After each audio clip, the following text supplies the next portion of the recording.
Уважаеми зрители, едно от добрите неща на това да си водиш е, че понякога може да се срещаш с хора, с които не си подозирал, че можеш да видиш някога на живо. Днес ще имаме заедно тази възможност, защото при мен ще е ето този човек. Аз не се опитвам да бъда голям продавач на книги, да продавам много книги.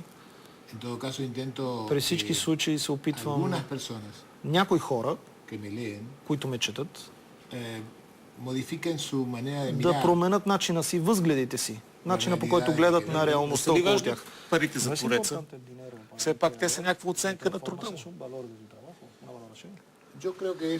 Мисля, че наистина това е оценка за работа и че естествено парите си имат оценка. Няма какво да се лъжа. Но откровенно смятам, че парите са на второ място. Много други неща има, които са много по-ценни. От какво страдат най-много хората? Вие като психотерапевт, какво се сблъсквате? Значи не страдат много от липсата на пари. Кой е най-често срещания проблем? Доказателството именно за това, че има по-важни неща от парите, е това, че вие и аз сме се запознали с много хора, с много пари, които определено не са щастливи, не изкарват добре дните си.